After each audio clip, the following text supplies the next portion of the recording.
Hello, Paulette. I'm going to show you how to do this really quick, to do the farm wash. First of all, I'm going to go to Sakai, I think. And I'm going to go to Digital Imaging. And then I'm going to go to Resources. And down in Resources, you should see the farm. And there's the farm. So now I'm going to right click on it and I'm going to copy the image. Then I'm going to go over to Photoshop. Oops, I already have one open. Let me just close this.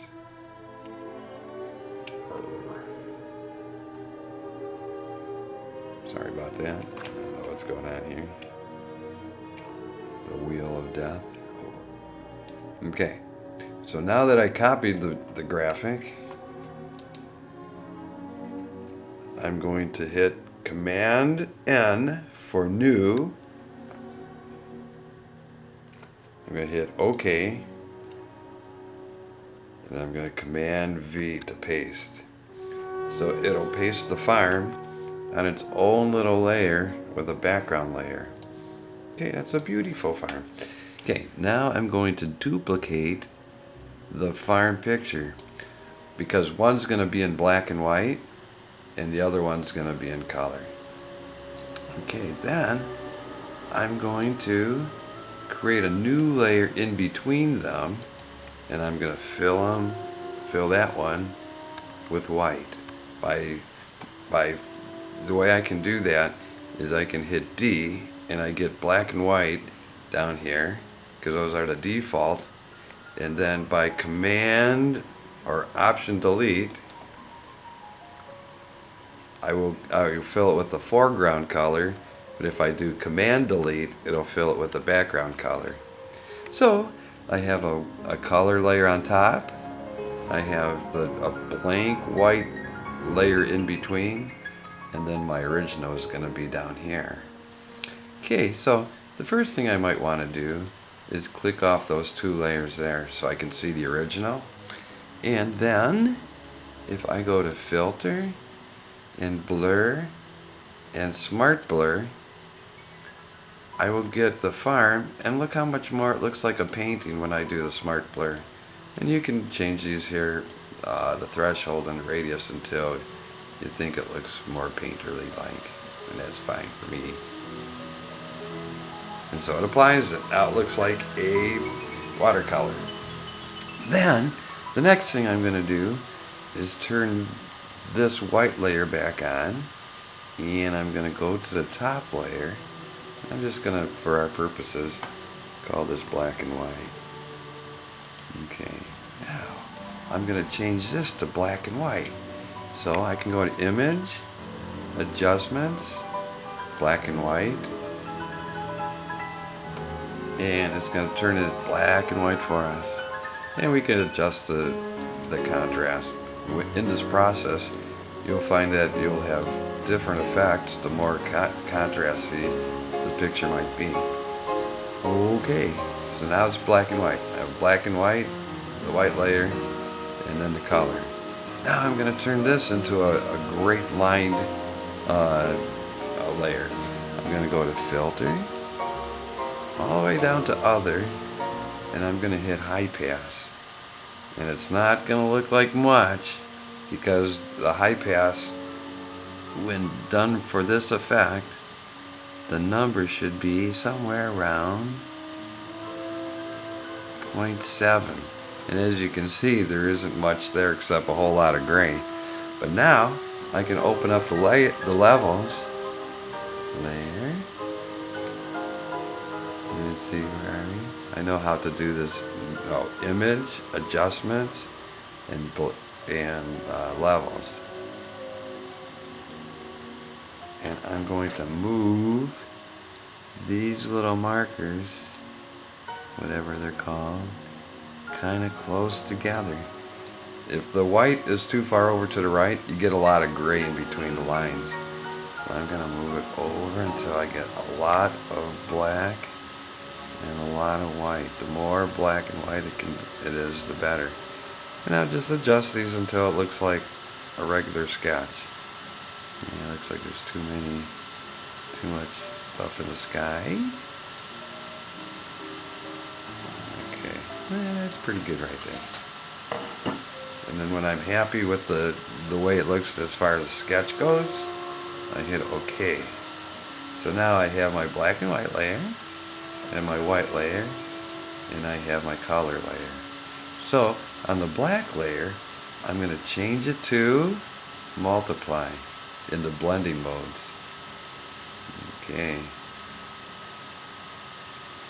So here I have multiply, I have the white layer, I have the color layer. Now this layer, I'm going to put a layer mask, which means that if I click the layer mask portion of the layer and I grab my brush and make sure it's on black, I can start painting away the white layer. You see that hole over here, the white layer? That's because we are multiplying the lines so that the background, except the black lines, are going to show through. Then on this one, we're going to poke a hole so we can see the color underneath.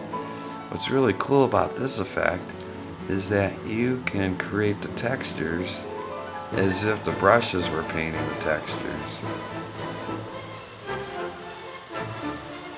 So I'm going to go through. And because I have the flow on 35, it means the more I go across it, the darker the color is going to come through. And so we can really come up with a good texture. Here's the tree. I think I'll make it look kind of tree-like. I can paint in the trees here. And really all I'm doing is poking a hole in the white so we can see what lies beneath.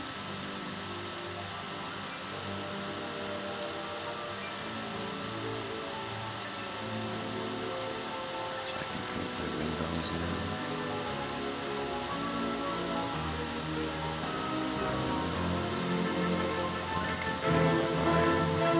You see, by going along with the lines and with a brush, a rough brush, I can get the textures in there so it really looks like the paint. The brush is actually doing the painting. So I figured the barn boards would probably go left to right.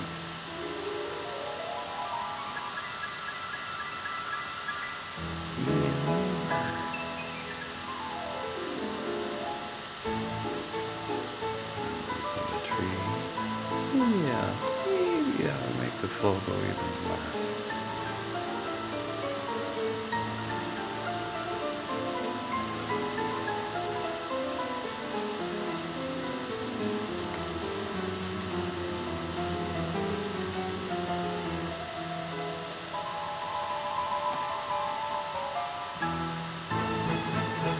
Oh yeah.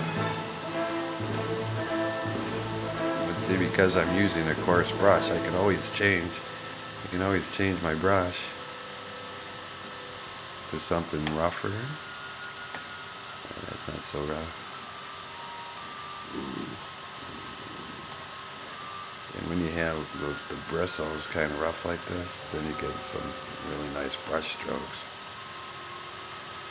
And see, because the flow is on 15, when I pass once with the brush, and then I brush over it again, it's going to get darker, so I can get some real good color dynamics going on here.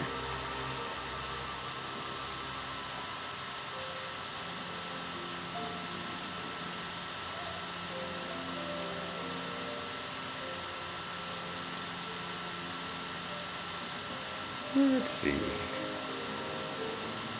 little more up here. A little bit more tree over here. Make it look balanced, you know how important that is.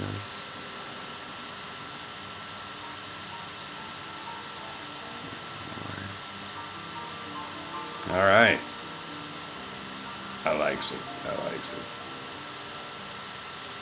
Okay. Now, since this is sort of like a ink drawing, I'm going to go down here. And I'm going to make it look like some of the ink has escaped the lines.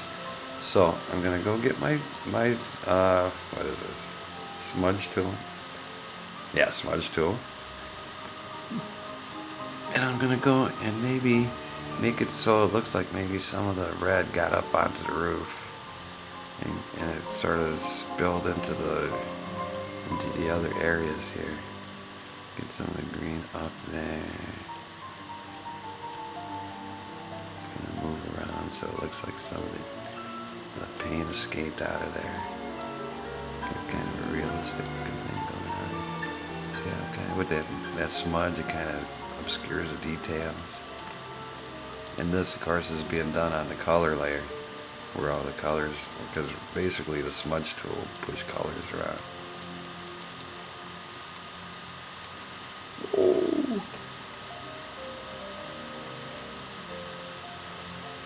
Ooh, look how some of that color escaped off the tree there.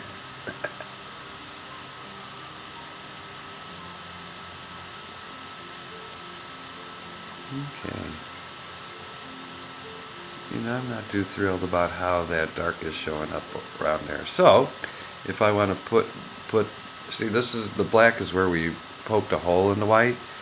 If I turn it back to white, I can restore, oops, oh, I need the brush. I can restore the white back on that white layer, and I'm really plugging up the hole. So in other words, black takes off. See, there it is up there. And then white will paint that layer back on.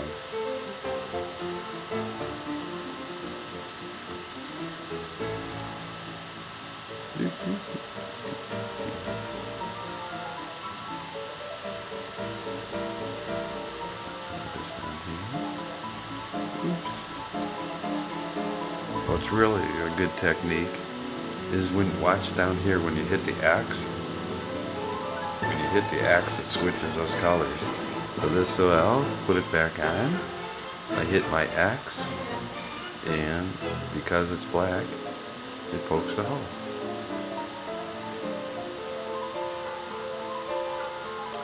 Now, I don't want all this extra ink around, so what I'm going to do is I can go up here and create another layer mask, and then if I poke holes in this mask, it'll reveal the white layer underneath.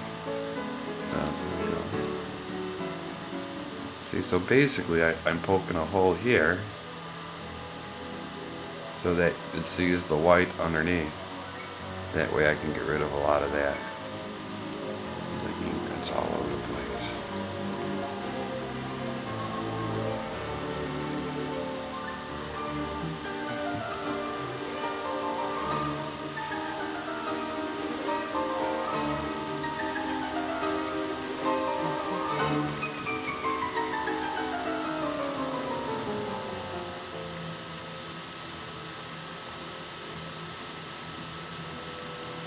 As you can see,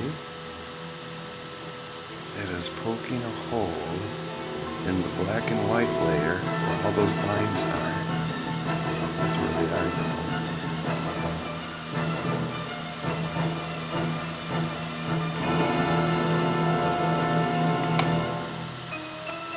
A little bit bigger so you can see the edges.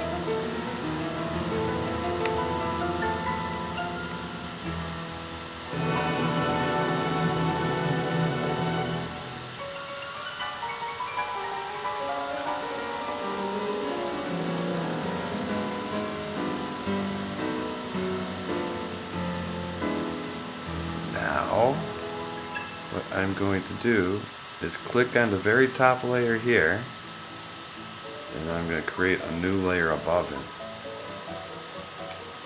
And by holding my command, my option, my shift, and clicking E, or pressing E, so I'm holding command, option, shift, and I hit the E key, it takes all the layers and combines them on a new layer.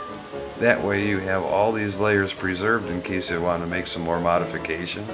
But on this one, you can go up to Filter, Filter Gallery, and go down to Texture so you can make all these crazy things.